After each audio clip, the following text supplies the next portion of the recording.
कहानी की शुरुआत हमें अमेरिका और रूस के बीच चल रही कोल्ड वॉर के दौर में ले जाती है। इस तनाव भरे समय में रूस के अंदर पैट्रियट नाम की एक सीक्रेट ऑर्गेनाइजेशन काम कर रही होती है। ये ऑर्गेनाइजेशन इंसानों और जानवरों पर खतरनाक एक्सपेरिमेंट कर रही होती है ताकि ऐसे सुपर सोल्जर्स बनाए जा सकें जो अपने देश की हर हाल में रक्षा कर सकें। इन एक्सपेरिमेंट्स के दौरान कई प्रोजेक्ट्स पूरी तरह फेल हो जाते हैं और कई जिंदगियां बर्बाद हो जाती हैं, लेकिन इन्हीं नाकामियों के बीच कुछ एक्सपेरिमेंट कामयाब भी होते हैं। कुछ लोग असाधारण ताकत हासिल कर लेते हैं और सुपर हीरो बन जाते हैं। सब कुछ आगे बढ़ ही रहा होता है कि तभी एक भयानक और रहस्यमयी ब्लास्ट होता है जो पूरी लैब को तबाह कर देता है। इस धमाके में सारे सुपर हीरो प्रोजेक्ट्स खत्म हो जाते हैं और वहां मौजूद साइंटिस्ट्स का भी कोई सुराग नहीं मिलता। वहीं दूसरी ओर अब हम देखते हैं कि रूस अपने AI रोबोट्स की टेस्टिंग कर रहा होता है। इस टेस्टिंग एरिया में आर्मी के टैंक्स और हेलीकॉप्टर्स भी मौजूद होते हैं। सब कुछ सामान्य चल रहा होता है कि अचानक AI रोबोट्स अपने ही टैंक्स और हेलीकॉप्टर्स पर हमला कर देते हैं। भारी तबाही मच जाती है। आर्मी उन्हें रोकने की पूरी कोशिश करती है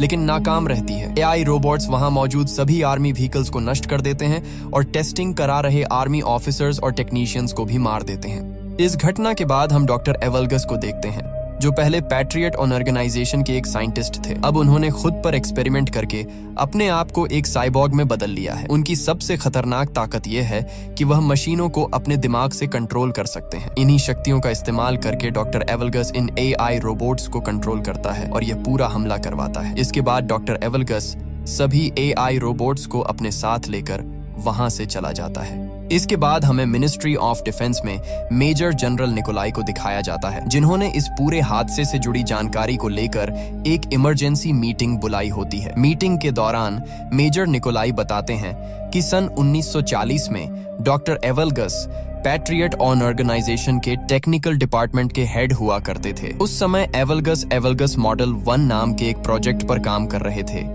जिसके जरिए एक खास रिमोट की मदद से किसी भी इलेक्ट्रिक मशीन को कंट्रोल किया जा सकता था। लेकिन यह एक्सपेरिमेंट पूरी तरह फेल हो जाता है जिस वजह से पैट्रियट ऑर्गेनाइजेशन उनके प्रोजेक्ट को बंद कर देती है। यही बात डॉक्टर एवलगस के अंदर नफरत की वजह बन जाती है। धीरे धीरे वह पैट्रियट के हेड प्रोफेसर विक्टर से जलने लगते हैं क्योंकि विक्टर इंसानों को सुपर हीरो बनाने वाले प्रोजेक्ट पर काम कर रहे थे और उन्हें लगातार सफलता मिल रही थी। इसी जलन और गुस्से में डॉक्टर एवलगस अपने एक्सपेरिमेंट को पूरा करने के लिए विक्टर की रिसर्च चुराने का फैसला करता है। इस दौरान कई लोग मारे जाते हैं और आखिरकार इस अपराध की वजह से डॉक्टर एवलगस को जेल भेज दिया जाता है। लेकिन जेल भी उसे ज्यादा समय तक नहीं रोक पाती। कुछ समय बाद वह किसी तरह जेल से भाग निकलता है और जाकर अपनी पुरानी लैब में छुप जाता है। जब मिलिट्री को इसकी खबर मिलती है तो वह डॉक्टर एवलगस को पकड़ने के लिए उसकी लैब पर रेड करने जाती है, मगर एवलगस को पहले से ही अंदाजा होता है कि मिलिट्री वहां जरूर पहुंचेगी, इसलिए वह लैब में पहले ही एक बम प्लांट कर देता है। जैसे ही मिलिट्री लैब में दाखिल होती है जोरदार धमाका होता है। पूरा इलाका तबाह हो जाता है और वहां मौजूद सभी मिलिट्री पर्सनल मारे जाते हैं। लैब पूरी तरह से डिस्ट्रॉय हो जाती है। इस एक्सप्लोजन के बाद मिनिस्ट्री ऑफ डिफेंस को यही लगता है कि शायद डॉक्टर एवलगस भी इस धमाके में मारा गया है, लेकिन हकीकत इससे बिल्कुल अलग होती है। डॉक्टर एवलगस किसी तरह जिंदा बच जाता है। इतना ही नहीं, इस धमाके से निकले खतरनाक केमिकल्स उसके शरीर को पूरी तरह बदल देते हैं। इसी के बाद डॉक्टर एवलगस खुद पर आखिरी और सबसे खतरनाक एक्सपेरिमेंट करता है और खुद को एक साइबॉर्ग में बदल लेता है। अब मिनिस्ट्री ऑफ डिफेंस एक बड़ा फैसला लेती है। वे उन सुपर हीरोज को ढूंढने का निर्णय लेते हैं जो पहले डॉक्टर एवलगस के एक्सपेरिमेंट्स से बनाए गए थे ताकि उन्हीं की मदद से डॉक्टर एवलगस को रोका जा सके। वहीं दूसरी ओर हम डॉक्टर एवलगस को देखते हैं जो अलग अलग जगहों से मिलिट्री व्हीकल्स और इक्विपमेंट्स चुरा रहा होता है। इसी बीच मीटिंग खत्म होने के बाद ministry of defence secret organisation Patriot को दोबारा से एक्टिव करने का फैसला लेती है। इस बार पैट्रियट की कमान मेजर एलिना लेरिना को सौंपी जाती है। मेजर एलिना अपनी टीम बनाती है और सुपर हीरोज को ढूंढने का मिशन शुरू करती है जिसे नाम दिया जाता है गार्डियंस। थोड़ी रिसर्च के बाद टीम को सुपर हीरोज की लोकेशंस का पता चल जाता है जिसके बाद मिलिट्री उन्हें खोजने के लिए निकलती है। सबसे पहले वे लर नाम के सुपर हीरो तक पहुंचते हैं जो आर्मेनिया के एक पुराने टेम्पल में रहता होता है। अब वह दुनिया से कट चुका होता है और एक सन्यासी की तरह जिंदगी जी रहा होता है। मेजर एलिना वहां पहुंचकर उससे बात करती है और उसे पैट्रियट प्रोजेक्ट में वापस आने के लिए कहती है, लेकिन लर साफ मना कर देता है। गुस्से और दर्द के साथ वह अपनी ताकत दिखाता है और वहां पड़े भारी पत्थरों को हवा में उड़ा देता है जिससे माहौल एक बार फिर तनाव से भर जाता है। मगर जब एलिना लर को डॉक्टर एवलगस और हाल ही में मिलिट्री ट्रेनिंग बेस पर हुए हमले के बारे में बताती है तो लर का रवैया बदल जाता है। डॉक्टर एवलगस्ट का नाम सुनते ही उसके चेहरे पर गुस्सा साफ नजर आने लगता है। आखिरकार वह पैट्रियट प्रोजेक्ट में काम करने के लिए मान जाता है, क्योंकि अब वह डॉक्टर एवलगस्ट से बदला लेना चाहता होता है। इसके बाद हम खान नाम के एक और सुपर हीरो को देखते हैं। कुछ एजेंट्स उस पर अपनी कारों से हमला कर रहे होते हैं, लेकिन खान के पास सुपर स्पीड और घातक सुपर ब्लेड्स की ताकत होती है। वह पलक झपकते ही उन कारों के बीच पहुंच जाता है और अपनी ब्लेड्स से कारों को बीच से काट देता है। कुछ ही पलों में सभी एजेंट्स मारे जाते हैं। इसके बाद खान सामने खड़े लर को देखता है। लर उसे डॉक्टर एवलगस्ट से बदला लेने के लिए अपने साथ चलने को कहता है। खान एक पल सोचता है और फिर बिना कुछ कहे उसके साथ जाने के लिए तैयार हो जाता है। दूसरी ओर कहानी हमें साइबेरिया ले जाती है, जहां मिलिट्री तीसरे सुपर हीरो को ढूंढने पहुंची होती है। यह सुपर हीरो आर्सस होता है, जो एक अबैंडन्ड केबिन में रह रहा होता है। जैसे ही आर्सस मिलिट्री को देखता है, वह अपने बीस्ट फॉर्म में बदल जाता है। उसका रूप एक खतरनाक जानवर जैसा हो जाता है। आर्सस मिलिट्री पर हमला कर देता है और उन्हें मारना शुरू कर देता है। इसी दौरान उसकी नजर खान और लर पर पड़ती है। जब उसे पता चलता है कि वे दोनों डॉक्टर एवलगस्ट से बदला लेना चाहते हैं, तो आर्सस भी उनके साथ जाने के लिए मान जाता है। अब कहानी आगे बढ़ती है और हमें मॉस्को में एक सर्कस शो दिखाया जाता है। यहाँ जिनिया नाम की एक लड़की अपनी परफॉर्मेंस कर रही होती है। वह एक बड़े पुल में छलांग लगाती है और पानी में कूदते ही गायब हो जाती है। दरअसल जिनिया के पास पानी में गायब होने की सुपर पावर्स होती हैं। शो खत्म होने के बाद जिनिया अपने ड्रेसिंग रूम में होती है। तभी अचानक वहाँ खान आ जाता है। खान को देखते ही जिनिया चौंक जाती है और उस पर हमला कर देती है। खान अपनी सुपर स्पीड का इस्तेमाल करके उससे दूर जाकर खड़ा हो जाता है और उसे समझाने की कोशिश करता है कि वे दोस्त हैं, लेकिन जिनिया उसकी बात नहीं सुनती और दोबारा उस पर हमला कर देती है। तभी वहां लर आ जाता है। जिनिया उससे भी फाइट करने लगती है, लेकिन लर उसे हरा देता है। इसके बाद वहां आर्सस आता है। वह जिनिया को बताता है कि सुपर पावर्स की वजह से हम सभी अब तक जवान हैं। 40 साल बीत चुके हैं, लेकिन आज भी हमारी उम्र वही की वही है। आर्सस यह भी कहता है कि जिसने हमें ऐसा बनाया है, अगर तुम भी उससे बदला लेना चाहती हो तो तुम हमारे साथ आ सकती हो। इसके बाद सभी लोग हेडक्वार्टर पहुंच जाते हैं। वहां जिनिया उन्हें बताती है कि उसे सिर्फ सन 1978 तक की ही मेमोरी याद है। उसके बाद का सब कुछ उसके दिमाग से मिट चुका है। वह बताती है कि डॉक्टर्स ने उसे शिवास्तुपुल के पास पाया था, लेकिन कोई भी उसकी पहचान नहीं कर सका। उसके हाथ में पहनी एक रिंग से ही उसका नाम पता चला था। डॉक्टर्स ने उससे कहा था कि वक्त के साथ उसकी याददाश्त वापस आ सकती है, लेकिन अब तक ऐसा नहीं हुआ है। जिनिया यह भी बताती है कि उसकी उम्र न बढ़ने की वजह से उसे जिंदगी में कई मुश्किलों का सामना करना पड़ा है। उसे बार बार अपनी लोकेशन बदलनी पड़ी ताकि लोग उस पर शक न करें और वह लोगों की नजरों से दूर रह सके। इसके बाद जिनिया अपनी पावर्स के बारे में बताती है। वह पानी में गायब हो सकती है और हालात के हिसाब से अपने शरीर का टेम्परेचर भी बदल सकती है। उनकी बातचीत अभी चल ही रही होती है कि तभी एलेना की टीम का एक मेंबर वहां आता है और बताता है कि उन्होंने डॉक्टर एवगस्ट की लोकेशन ट्रेस कर ली है। डॉक्टर एवगस्ट एक जंक यार्ड में मौजूद है, जिसे वह अपने कमांड सेंटर की तरह इस्तेमाल कर रहा है। ये खबर सुनते ही सभी सुपर हीरो जंक यार्ड पहुंच जाते हैं। वहां तेज बारिश शुरू हो जाती है। बारिश का फायदा उठाकर जिनिया पानी में गायब हो जाती है और बिना डरे आगे बढ़ने लगती है। वहीं बाकी चारों अलग अलग दिशाओं में बंटकर डॉक्टर एवगस्ट को ढूंढने लगते हैं। इसी बीच अचानक हेडक्वार्टर से उनका सिग्नल टूट जाता है। उधर डॉक्टर एवगस्ट के गार्ड्स जिनिया को देख लेते हैं, क्योंकि एवगस्ट ने अपने गार्ड्स को एक्स्ट्रा विजन दे रखा होता है। वे जिनिया के बॉडी टेम्परेचर से उसकी लोकेशन पकड़ लेते हैं और सुपर वेपन से वहीं उसे फ्रीज कर देते हैं। दूसरी ओर खान और आर्सस अपनी सुपर पावर्स का इस्तेमाल करते हुए गार्ड्स पर टूट पड़ते हैं और एक एक करके उन्हें मारने लगते हैं। लेकिन जैसे ही खान कुछ पल के लिए रुकता है, एक सिपाही मौके का फायदा उठाकर उस पर इंजेक्शन शूट कर देता है। इंजेक्शन लगते ही खान बेहोश हो जाता है। वहीं आर्सस को भी डॉक्टर एवगस्ट के गार्ड्स चालाकी से फंसाकर पकड़ लेते हैं। दूसरी तरफ लर अपने शरीर को पत्थरों से कवर कर लेता है। वह अपने दोनों हाथ एक साथ जमीन पर मारता है, जिससे वहां हल्का सा भूकंप आ जाता है। इसके बाद वह कई सिपाहियों को मार देता है। तभी डॉक्टर एवगस्ट खुद वहां आ जाता है। लर उस पर पत्थरों से हमला करता है और दोनों के बीच जबरदस्त फाइट शुरू हो जाती है। लेकिन डॉक्टर एवगस्ट पर लर के हमलों का कोई असर नहीं होता। एवगस्ट लर को बुरी तरह पीटता है और उसे घुटनों पर लाकर उसकी कमर तोड़ देता है। लर गंभीर रूप से घायल हो जाता है। इसके बाद डॉक्टर एवगस्ट सभी को एक मैग्नेटिक शील्ड वाले चेंबर में बंद कर देता है। वहां वह उनसे कहता है कि उसे पहले से पता था कि वे सब यहाँ आएंगे, इसलिए उसने अपने गार्ड्स को उनसे लड़ने के लिए सुपर वेपन्स से लैस कर दिया था। इसके बाद वह उन सभी को अपने साथ जुड़ने का ऑफर देता है, लेकिन आर्सस साफ मना कर देता है। अब डॉक्टर एवगस्ट अपने कंट्रोल में लिए हुए चोरी किए गए टैंक्स और मिलिट्री व्हीकल्स को एक्टिव करता है और शहर पर हमला कर देता है, जिसमें बड़ी संख्या में लोगों की जान चली जाती है। इसके बाद हमें न्यूज दिखाई जाती है जिसमें बताया जाता है कि मिलिट्री टैंक्स चोरी हो चुके हैं और एक अनजान दुश्मन अपनी आर्मी के साथ मॉस्को की तरफ बढ़ रहा है। हालात लगातार बिगड़ते जा रहे होते हैं। इसी बीच हम डॉक्टर एवगस्ट और मेजर जनरल निकोलाई को एक साथ देखते हैं। यहीं पर यह बड़ा खुलासा होता है कि मेजर निकोलाई ने ही डॉक्टर एवगस्ट के साथ एक सीक्रेट डील की थी। डील ये थी कि अगर मेजर निकोलाई सारे सुपर हीरोज को एवगस्ट के हवाले कर देगा तो एवगस्ट किसी भी चीज को अपने कंट्रोल में नहीं लेगा। लेकिन डॉक्टर एवगस्ट मेजर निकोलाई की बात नहीं मानता। वह अपनी असली मंशा दिखाते हुए मेजर निकोलाई को बेरहमी से मार देता है। असल में डॉक्टर एवगस्ट का मकसद सिर्फ बदला नहीं बल्कि पूरी दुनिया को अपने कंट्रोल में लेना होता है। इसके लिए वह एक विशाल टावर को उखाड़कर हेलीकॉप्टर्स की मदद से फेडरेशन टावर के पास ले जाता है। उसका प्लान दोनों टावर्स को आपस में जोड़कर रशियन सैटेलाइट को सिग्नल भेजना होता है। जैसे ही यह सिस्टम एक्टिव होगा, सारी सैटेलाइट्स उसके कंट्रोल में आ जाएंगी और फिर दुनिया की कोई भी मशीन उससे बच नहीं पाएगी।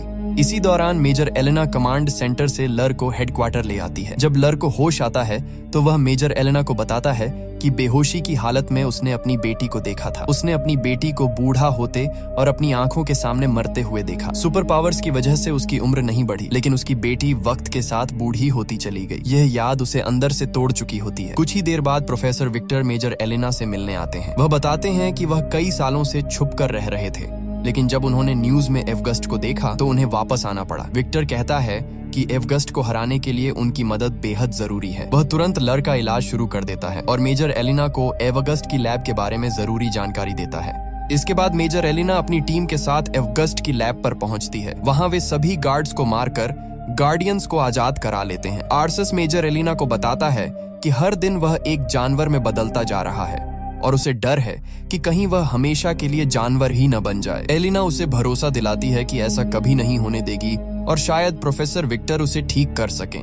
उधर हम प्रोफेसर विक्टर को एवगस्ट की लैब में उसके प्रोजेक्ट्स की स्टडी करते हुए देखते हैं। तभी अचानक वहां डॉक्टर एवगस्ट आ जाता है। विक्टर उसे देखते ही कहता है कि उसने उसके साथ धोखा किया है और सुपर हीरो प्रोजेक्ट पर अकेले काम करके उसके साथ गलत किया है। एवगस्ट गुस्से में कहता है कि अब वह पूरी दुनिया को बताएगा कि असली जीनियस कौन है। यह कहकर वह वहां जहरीली गैस छोड़ देता है और चला जाता है, जिससे विक्टर बेहोश हो जाता है। इसके बाद डॉक्टर एवगस्ट दोनों टावर्स को जोड़कर स्पेस ट्रांसमीटर को सेट करता है। जैसे ही वह सिस्टम को एक्टिव करता है, मेजर एलिना और उसकी टीम को इसकी जानकारी मिल जाती है। मेजर एलिना तुरंत फाइटर जेट्स को डॉक्टर एवगस्ट पर हमला करने का आदेश देती है, लेकिन डॉक्टर एवगस्ट अपनी रोबोट आर्मी की मदद से सभी फाइटर जेट्स को तबाह कर देता है।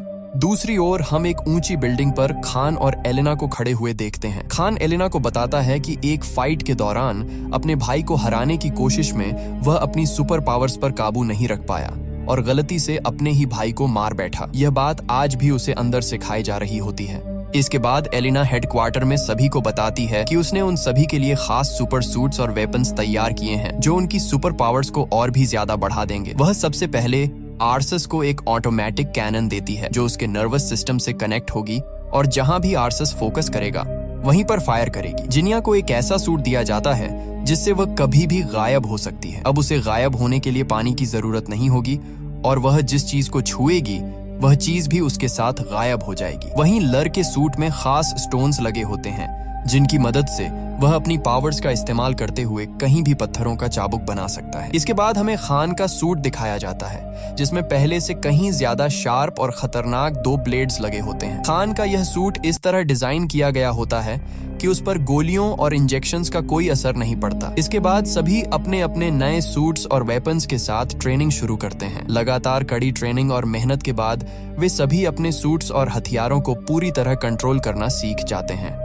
वहीं दूसरी ओर डॉक्टर एवगस्ट रशियन सैटेलाइट को सिग्नल भेजने के लिए दोनों टावर्स को चार्ज कर रहा होता है। उसका प्लान साफ होता है। जैसे ही स्पेस ट्रांसमीटर एक्टिव होगा, सैटेलाइट को सिग्नल भेज दिया जाएगा। इन सब को रोकने के लिए गार्डियंस के पास अब सिर्फ 1 घंटे का समय बचा होता है। मेजर एलिना दोनों टावर्स के चारों तरफ बनी शील्ड को बंद करने के लिए एक प्लान तैयार करती है। प्लान के मुताबिक शील्ड बंद होते ही सभी को तुरंत वहां से निकलना होगा, क्योंकि इसके बाद मिलिट्री मिसाइल्स की मदद से दोनों टावर्स को तबाह कर दिया जाएगा। प्लान के अनुसार सभी आगे बढ़ते हैं। लर एक सीक्रेट टनल की मदद से पहले टावर में घुस जाता है और अपने इलेक्ट्रिक चाबुक से वहां मौजूद सभी गार्ड्स को मार देता है। दूसरी ओर आर्सस अपने ऑटोमेटिक कैनन से दूसरे टावर के गार्ड्स को खत्म करता है, जिसमें जिनिया गायब होकर उसका साथ देती है। गार्ड्स को मारने के बाद जिनिया और आर्सस लर के पास उसकी बिल्डिंग में पहुंच जाते हैं। इसी दौरान खान भी अपने प्लेन की मदद से दोनों टावर्स के पास पहुंच जाता है, लेकिन तभी डॉक्टर एवगस्ट के AI रोबोट्स खान के प्लेन पर हमला कर देते हैं। हमला इतना जबरदस्त होता है कि प्लेन पूरी तरह डैमेज हो जाता है। खान को प्लेन से कूदने में परेशानी होने लगती है। उधर लर, जिनिया और आर्सस एक बहुत बड़े पाइप पर चलते हुए डॉक्टर एवगस्ट के मेन टावर की तरफ बढ़ रहे होते हैं। तभी एवगस्ट के गार्ड्स वहां पहुंच जाते हैं और उन पर फायरिंग शुरू कर देते हैं। गोलियों की बौछार के बीच आर्सस का पैर पाइप से फिसल जाता है और वह नीचे लटक जाता है। उसी वक्त लर अपने इलेक्ट्रिक चाबुक की मदद से एक शील्ड बना लेता है और ठीक उसी समय खान प्लेन से छलांग लगाकर उन गार्ड्स के नीचे लगे पाइप को काट देता है। पाइप टूटते ही सारे गार्ड्स नीचे गिर जाते हैं और वहीं मारे जाते हैं। उधर लैब में एलिना को प्रोफेसर विक्टर बहुत ही बुरे हाल में मिलते हैं। कमजोर आवाज में विक्टर उसे बताते हैं कि अगर सभी सुपर हीरो अपनी पावर्स को एक साथ मिला लें तो वे एक बेहद शक्तिशाली एनर्जी पैदा कर सकते हैं। वही एनर्जी डॉक्टर एवगस्ट को हराने का एकमात्र तरीका है। दूसरी तरफ गार्डियंस लगातार गार्ड्स को मारते हुए एनर्जी जनरेटर तक पहुंच जाते हैं। वहां जिनिया अपने शरीर का टेम्परेचर बढ़ाकर जनरेटर को पकड़ लेती है। यह उसके लिए बेहद दर्दनाक होता है, लेकिन फिर भी वह हिम्मत नहीं हारती। जिनिया जनरेटर में शॉर्ट सर्किट कर देती है, जिससे वह बंद हो जाता है। ऐसा करते ही वह बेहोश होकर गिरने वाली होती है, लेकिन आर्सस उसे संभाल लेता है। जनरेटर बंद होते ही उस टावर की शील्ड हट जाती है। यह देखकर एलिना और उसकी टीम खुश हो जाती है। वे तुरंत उस टावर पर मिसाइल अटैक का आदेश देना चाहते हैं, लेकिन एलिना उनसे गार्डियंस के बाहर निकलने तक थोड़ा समय मांगती है। इसी दौरान गार्डियंस सीधे डॉक्टर एवगस्ट से लड़ने चले जाते हैं। आर्सस उस पर अपने कैनन से फायर करने ही वाला होता है, लेकिन एवगस्ट उसकी मशीन को कंट्रोल करके बंद कर देता है। इसके बाद लर अपने इलेक्ट्रिक चाबुक से हमला करता है, मगर एवगस्ट उसका चाबुक पकड़कर उसे दूर फेंक देता है। खान भी उस पर अटैक करता है, लेकिन एवगस्ट उसे भी हवा में उछालकर दूर गिरा देता है। तभी जिनिया अपनी पावर से लर को गायब कर देती है। लर अचानक सामने आकर अपने इलेक्ट्रिक चाबुक से एवगस्ट को पकड़ लेता है। खान दोबारा हमला करने की कोशिश करता है, लेकिन एवगस्ट अपनी एनर्जी से चाबुक को तोड़ देता है और सभी को एक साथ दूर फेंक देता है। आर्सस अपने बीस्ट मोड में आकर एवगस्ट पर हमला करता है, लेकिन अब एवगस्ट इतना पावरफुल हो चुका होता है कि वह एक ही मुक्के में आर्सस को नीचे गिरा देता है। इसी बीच खान की नजर ऊपर उड़ रहे एक प्लेन पर पड़ती है। वह अपने दोनों ब्लेड्स को रस्सी से जोड़कर प्लेन पर फेंकता है और उसी के सहारे उड़ते हुए आगे बढ़ने लगता है। तभी मिलिट्री दोनों टावर्स पर मिसाइल लॉन्च कर देती है, लेकिन टावर्स तक पहुंचने से पहले ही एवगस्ट उन्हें कंट्रोल करके आसमान में ही नष्ट कर देता है। इसके बाद एवगस्ट उस प्लेन को भी अपने कंट्रोल में ले लेता है और उसे नीचे गिराने ही वाला होता है। तभी खान रस्सी काट देता है और सभी नीचे नदी में गिर जाते हैं। वहां मेजर एलिना उन्हें वही बात बताती है जो विक्टर ने कही थी। अगर वे सभी अपनी पावर्स को एक साथ मिला लें तो वे इतनी ज्यादा एनर्जी बना सकते हैं जो डॉक्टर एवगस्ट को हरा सकती है। गार्डियंस ऐसा ही करते हैं और अपनी सारी पावर्स लर को ट्रांसफर कर देते हैं। लर के अंदर इतनी जबरदस्त एनर्जी जमा हो जाती है कि जब वह उसे टावर्स की तरफ छोड़ता है तो वहां एक भयानक ब्लास्ट होता है। दोनों टावर्स पूरी तरह तबाह हो जाते हैं और डॉक्टर एवगस्ट भी मारा जाता है। इसके बाद न्यूज में दिखाया जाता है कि मॉस्को को मिलिट्री ने एक अनजान दुश्मन से बचा लिया है। असल में गार्डियंस की पहचान अभी तक पब्लिक नहीं की गई होती है। सब कुछ खत्म होने के बाद एलिना सभी गार्डियंस को धन्यवाद कहती है। इसी हादसे के बाद जिनिया की याददाश्त भी वापस आ जाती है। अब सभी वहां से जाने लगते हैं, लेकिन तभी मेजर एलिना उन्हें बताती है कि बाकी के गार्डियंस भी मिल गए हैं और इसी के साथ ये फिल्म यहीं पर खत्म हो जाती है। हम उम्मीद करते हैं कि आपको यह सुपर हीरो फैंटेसी मूवी पसंद आई होगी। बाकी अगर आप ऐसी और मूवीज देखना चाहते हैं तो कमेंट बॉक्स में उनके नाम जरूर सजेस्ट करें। हम कोशिश करेंगे कि उनमें से बेस्ट मूवीज को चुनकर जल्दी वीडियो बनाएं। फिलहाल आज के वीडियो में बस इतना ही, लेकिन हम फिर जरूर मिलेंगे एक नई और इंटरेस्टिंग कहानी के साथ। तब तक के लिए धन्यवाद।